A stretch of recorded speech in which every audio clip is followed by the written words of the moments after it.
Qu'est-ce qui a détruit ta vie en une seconde? Après 1 an et demi en mission, je suis rentré en France, et mes enfants m'en voulaient. Pendant tout le temps là-bas, je regardais ces vidéos de soldats qui rentrent chez eux, espérant que mes gamins m'accueilleraient en pareil. C'était la seule chose qui me tenait debout quand les copains tombaient. Mais quand j'ai passé la porte, personne ne s'est levé. Mes 2 enfants, les yeux rivés sur leur tablette, jouaient à je sais pas quoi. Même pas un regard. Puis j'ai entendu quelqu'un descendre en courant. C'était mes beaux-parents. Eux, ils m'ont sauté dans les bras. On t'attendait depuis si longtemps. J'étais ému. Ensuite, Claire, ma femme, est arrivée. Elle m'a vite fait pris dans ses bras, genre câlin gênant. Et là, j'ai remarqué les cartons partout, des valises ouvertes. J'ai compris que quelque chose clochait. Sa mère m'a regardé en souriant. On a dû emménager ici. Claire gérait plus rien depuis que tu nous as lâchés. Elle a dit ça comme une blague. Mais pour moi, c'était un coup de massue. Claire et moi, on en avait discuté 1000 fois avant que je parte. Elle m'avait soutenu. C'est même elle qui m'avait convaincu. Un ancien m'avait dit que le retour serait bizarre, qu'il fallait laisser le temps. Alors j'ai gardé mes pensées pour moi. Le soir, j'ai cuisiné mon fameux poulet rôti, avec l'ail, le romarin et la purée bien crémeuse. Avant, les petits en raffolaient. Là, silence. Même pas un merci papa. Et puis mon fils, Noé, 5 ans, fait tomber son assiette. Et moi, réflexe militaire. Je me jette sous la table, je commence à compter à voix basse, comme si j'étais encore là-bas. Quand j'arrive à 1, rien, juste le calme. J'ai soufflé, je me suis redressé. Mais autour de moi, c'était le malaise total. Claire me fixait,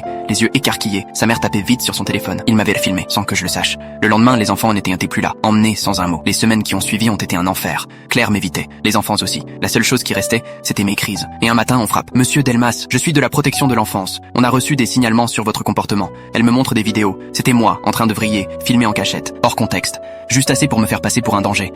Claire débarque derrière moi. Tu devrais partir un moment. C'est mieux pour les enfants. Ses parents la soutenaient, téléphones à la main. J'ai compris. Si je résistais, ça empirerait les choses. J'ai pris un sac poubelle avec quelques fringues et mon chargeur. J'avais gardé 20% de mes revenus. Le reste allait à ma famille.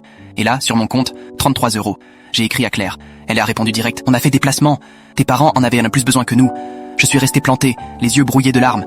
Mes journées, dormir dans la voiture, douche à la salle de sport, sandwich de l'église. Un jour, dans un fast-food, je croise Mehdi.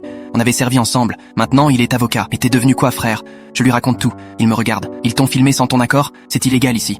Et là, pour la première fois depuis des mois, j'ai souri. Il a bossé gratos, par rage pure. Le lendemain, il trouve un truc. Un vieux dossier supprimé de mon iPad, encore lié à l'iCloud de Claire. Je l'ouvre, et je tombe sur l'enfer. Des vidéos d'elle en train de coacher les enfants. Souviens-toi, si on te demande, tu ne te sens pas en sécurité avec papa, d'accord? Et derrière, un gars que je reconnais. Son pote de la salle de sport. Toujours un peu trop proche. Main sur l'épaule pendant qu'elle apprenait à mes enfants à me rejeter. C'est là que j'ai su. Je devais tout reprendre. Gagner leur garde. La suite est sur ma chaîne.